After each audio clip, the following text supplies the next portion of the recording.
Pretty sure the last video ended in Springfield, Illinois, but now we're in Springfield, Missouri.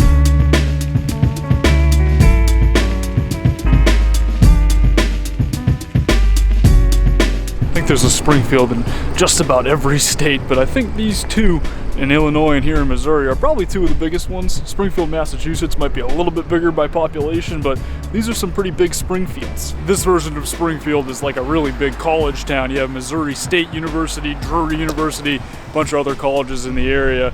But I think I kind of prefer the Springfield, Illinois so far. There's just not enough Abraham Lincolns here.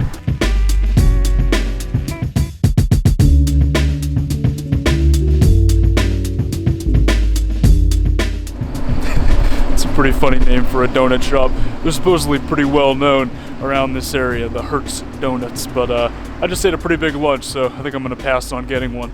So the weather's been pretty good over the past few days while I've been in this area. You know, I know I was worried about that in the last video. I talked about it a little bit, and it hasn't snowed at all. It's actually been relatively comfortable in the 40s at night, so really easy to sleep. I sleep pretty well in those conditions, but in 2 days, it is forecasted to get to 16 degrees Fahrenheit, which is way below freezing, and I think that's like the point where I draw the line. Like, once you start getting below 20, I don't really want to be dealing with that, so I'm gonna take this as my cue to get out of here and head south.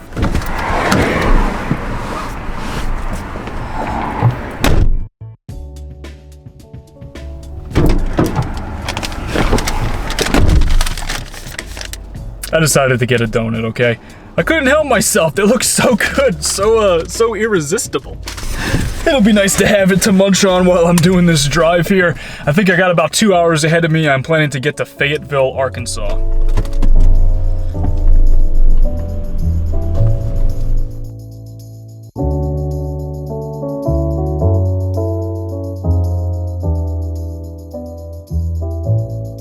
So I made it to the Rogers, Fayetteville, Arkansas area here last night and spent a lot of time working at Starbucks yesterday evening and then stayed at this Walmart here and worked out pretty well.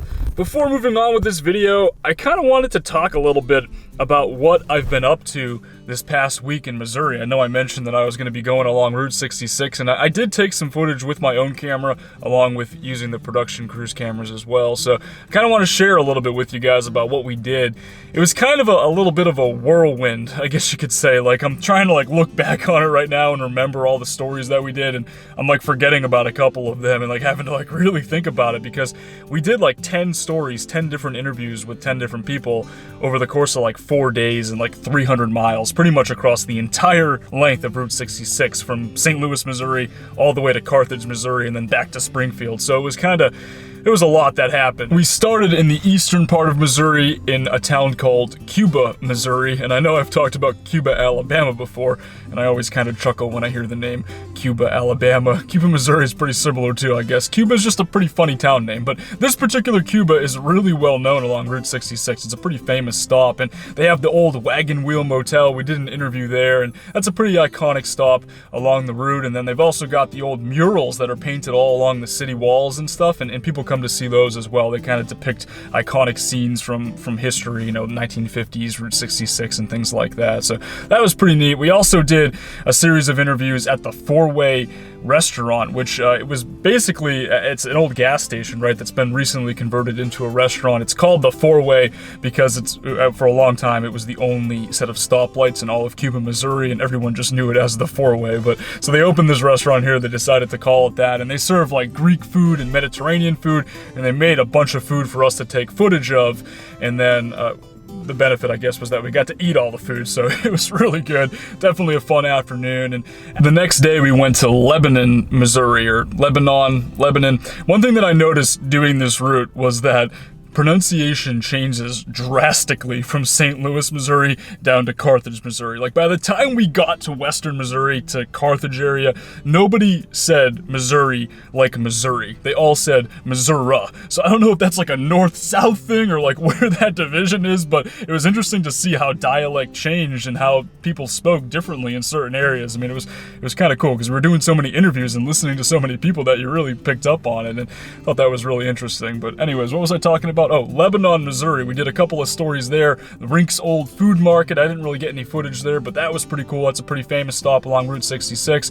We also went to the Route 66 Museum, which is there, and got to tour that for a little while, which was really cool. Learned a lot there. Then after that, we kind of made our way over to Carthage, Missouri in the next days or so, the next couple of days. And we did an interview at the Boots Motel in Carthage, Missouri, which is a pretty famous destination. They basically took an old hotel. It's very well known. It's been there for years, since the 30s, and have restored it and opened up a couple of the rooms. And they aim to restore it so that it is mimicking 1949 in Carthage, Missouri, which at that time, like, they didn't even have TV yet in that part of the country. So you go into these rooms and there are no televisions. Like, it feels like you are in the 40s. Like, it feels like you're stepping back into time. And there's radios. They have little radios that play old radio stations and stuff in the corner, and you can listen to that. But there's no TV. Like, you step into these rooms and the bathrooms look like they did in the 40s. The rooms look like they did back in that time period. So really just kind of a blast from the past. A really interesting place to see. On the last day, we did a couple of different interviews, and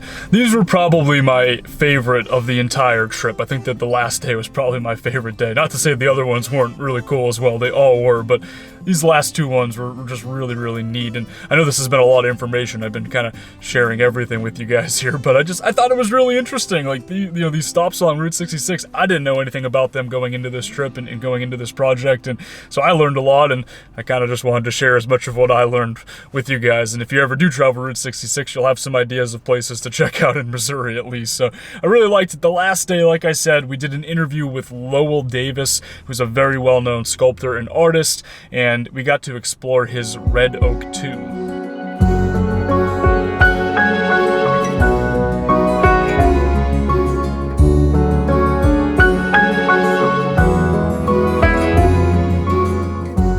Most asked questions when I say that is, was there a Red Oak 1? And I said, yeah, it was a little town about 23 miles from here, and both sides of my ancestors pioneered it, so it had a lot of meaning to me.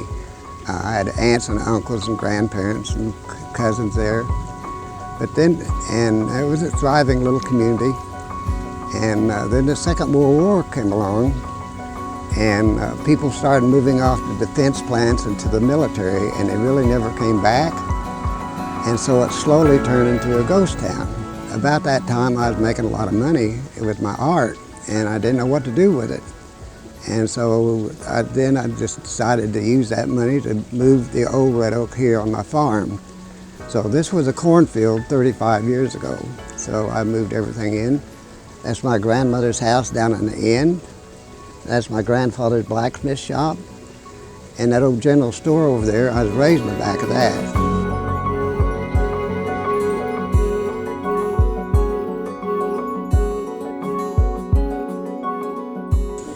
What happened was I collect things that other people throw away.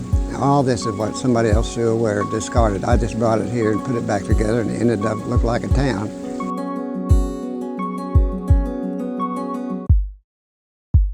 It was an honor to have the chance to meet Lowell and have that conversation with him. He has this really interesting sense of humor that is depicted in his art, and I just thought it was really funny and just really, really cool to be able to see all of his artwork all throughout the property and to learn about his life and to learn about what he's done with Red Oak too. There definitely something that I recommend checking out along Route 66 in southwestern Missouri.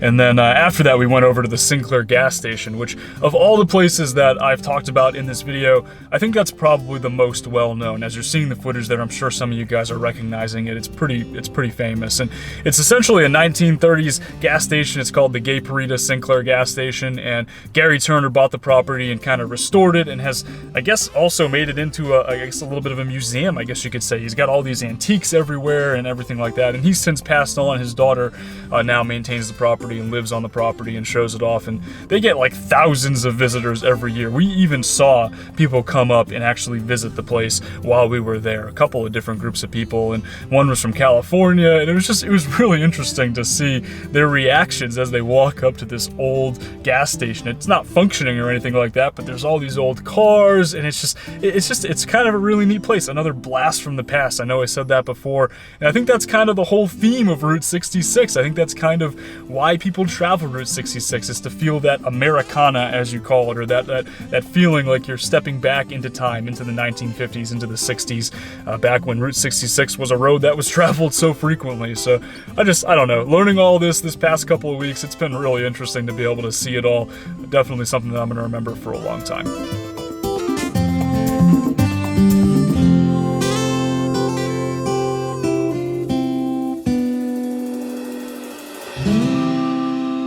Raining, starting to get pretty cold outside. I think I made the right decision to try to get out of Missouri yesterday. I think it's forecasted to snow tonight there, so I'm just going to continue on my way south. I'm going to do some editing here at the Starbucks for a few hours and then kind of rush to Little Rock tonight, and then my plan is to hopefully get pretty close to New Orleans or Lafayette, southern Louisiana, by tomorrow to try to avoid this cold. Thanks for watching, guys. I'll talk to y'all in the next video.